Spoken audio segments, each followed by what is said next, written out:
Sagittarius, welcome to third eye tarot. ये एक general love reading है स्टार्टिंग 14th ऑफ नवंबर।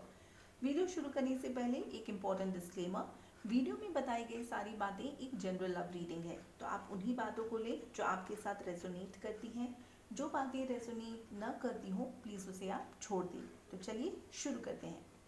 आपका पहला कार्ड है 9 ऑफ वॉन्ड्स, 3 ऑफ वॉन्ड्स और king of wands.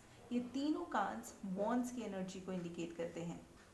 Person B का पहला कार्ड है 6 ऑफ पेंटिकल्स, 10 ऑफ वॉन्ड्स और 9 ऑफ स्वॉर्ड्स। नाउ इस एंटायर स्प्रेड में कप्स की एनर्जी का एक भी कार्ड नहीं है। इसका मतलब हो सकता है करंट सिचुएशन में आप दोनों के बीच में फिजिकल अट्रैक्शन, पैशन, सेक्स ये ज़्यादा इम्पोर्टेंस है और इमोशनल कनेक्शन जो है वो बिल्कुल भी नहीं है। Now bottom of the deck है टेम्परेंस कार्ड, जो कि एकदम एप्ट कार्ड है। इसका मतलब आप दोनों को बैलेंस की ज़रूरत है। नाउ जो पहला सेट ऑफ कार्ड्स है वो है 9 ऑफ वॉन्ड्स। ये इंडिकेट करता है कि किसी तरह का स्ट्रेस, एंजाइटी है आपको, आप एग्जॉस्टेड फील करते हैं, टायर्ड फील करते हैं। जो सेकंड कार्ड है वो है 3 ऑफ वॉन्ड्स। इसका मतलब आप किसी सिचुएशन में थोड़े से स्टक हैं। और जो तीसरा कार्ड है वो है किंग ऑफ वॉन्ड्स। ये एक बहुत स्ट्रॉन्ग एनर्जी है जहाँ पे आप जो भी चाहते हैं उस चीज़ को पा लेंगे, मगर कुछ केसेस में ये एनर्जी को आप थोड़ा सा गलत वे से भी यूज़ कर सकते हैं। नाउ पर्सन बी का पहला कार्ड है 6 ऑफ पेंटिकल्स।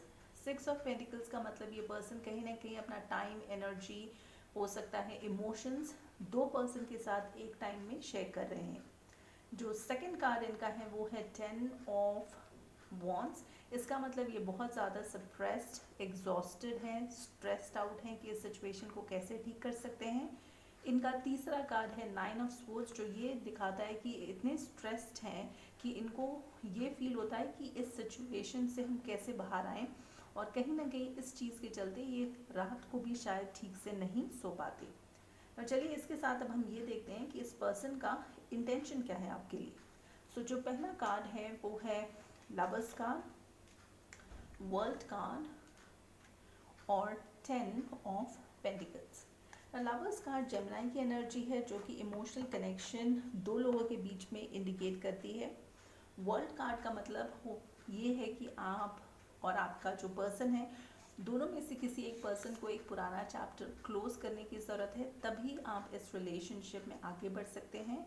और 10 ऑफ पेंटिकल्स का मतलब आप इवेंचुअली मैरिज, कमिटमेंट, फैमिली के बारे में सोचेंगे, मगर वो करने के लिए और उस स्टेज तक पहुंचने के लिए आप दोनों को पीछे जो भी चीज़ें हैं, अगर आप एक साथ दो सिचुएशंस को डील कर रहे हैं या आप पुराने किसी अफेयर में अभी भी इन्वॉल्व हैं, तो वो सारी चीज़ों को पहले आपको क्लियर आउट करने की ज़रूरत है। आप तभी इस एनर्जी तक पहुंच पाएंगे। और चलिए इसके साथ हम देखते हैं कि मोनोलॉजी जो कार्ड्स है उनका क्या मैसेज है आपके लिए। सो मोनोलॉजी ऑरेकल कार्ड का मैसेज है nothing is set in stone yet. इसका मतलब अभी तक कोई भी चीज़ फाइनल नहीं हुई है। कोई भी सिचुएशन चेंज हो सकता है, कुछ भी ऑल ऑफ अ सडन हो सकता है। तो होप और फेथ दो इम्पॉर्टेंट चीज़ें हैं लाइफ में, उसे प्लीज़ रखिए और बिलीव करिए पॉजिटिव चीज़ों के लिए, एंड पॉजिटिव चीज़ें होंगी। चलिए इसके साथ अब हम ये देखते हैं कि कौन सा क्रिस्टल है जो आपकी मदद कर सकता हो। सो जो क्रिस्टल है वो है पीटरसाइट।